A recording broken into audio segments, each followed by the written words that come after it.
ఆధునిక బానిసత్వానికి చెల్లుచీటి. కఫాలా వ్యవస్థను రద్దు చేసిన సౌదీ అరేబియానట. పలువురు భారతీయులకు తీపి కబురు. ఏందో ఆ వ్యవస్థ మరి. కేరళకు చెందిన మైథిలి ఇంట్లో కష్టాలన్నీ గట్టెక్కుతాయని ఆమె 2017లో ఎన్నో కలలతో సౌదీ అరేబియాకు పోయిందట. అక్కడ అడుగుపెట్టగానే పాస్పోర్ట్ను యజమాని లాగేసుకున్నాడట. రాత్రింబవళ్ళు గొడ్డు చాకిరి, ఆహారం సరిగ్గా పెట్టేవాడు కాదు.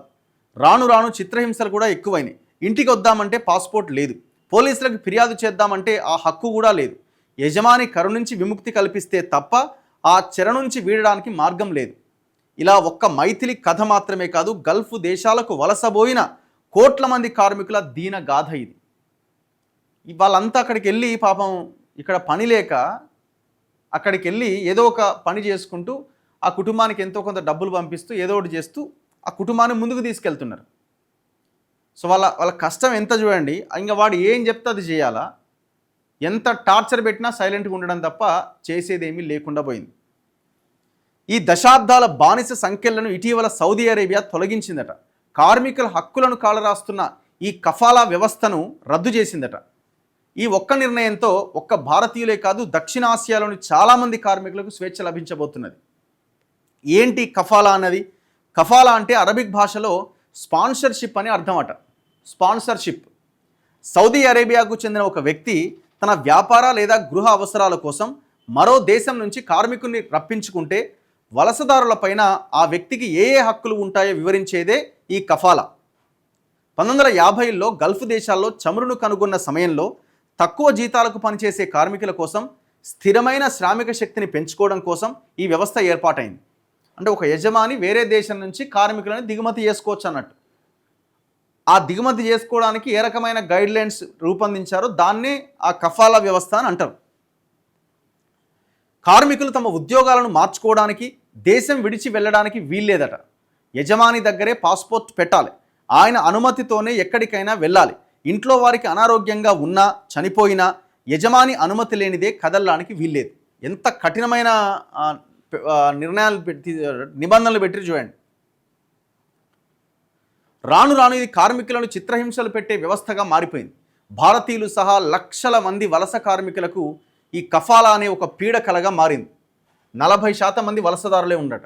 సౌదీ అరేబియాలో దాదాపుగా 1,34,00,000 మంది వలస కార్మికులు ఉన్నారట. 1,34,00,000 మంది ఉన్నారట అక్కడ. అంటే అన్ని దేశాల నుంచి. మొత్తం జనాభాలో వీరిది దాదాపు 40%. చూడండి, మొత్తం వాళ్ళతోనే నిండిపోయింది సౌదీ అంతా. ఈ కఫాలా సాధారణంగా తక్కువ వేతనం ఉన్న ఉద్యోగాలకే వర్తిస్తుంది. నిర్మాణ రంగ కార్మికులు, పని మనుషులు, పారిశుద్ధ్య కార్మికులు, డ్రైవర్లు, క్లీనర్లు ఈ జాబితాలో ఉన్నారు.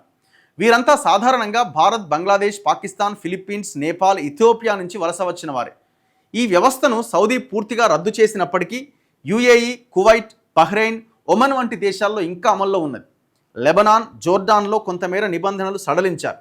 2022 ఫుట్బాల్ వరల్డ్ కప్ను ఆతిథ్యం ఇచ్చిన తర్వాత నుంచి కార్మికులు తమ ఉద్యోగాలను మార్చుకోవచ్చనే నిబంధనను ఖతార్ అనే ప్రభుత్వం తీసుకొచ్చింది. ఆ దేశం.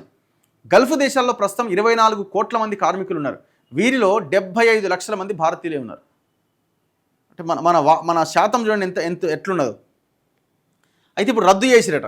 ఈ కఫాలా వ్యవస్థ పైన కొన్ని సంవత్సరాల నుంచి అంతర్జాతీయంగా తీవ్ర విమర్శలు వస్తున్నాయి. ఈ వ్యవస్థను రద్దు చేయాలంటూ భారత్ సహా పలు దేశాలు, అంతర్జాతీయ సంస్థలు సౌదీ పైన ఒత్తిడి తీసుకొచ్చాయి.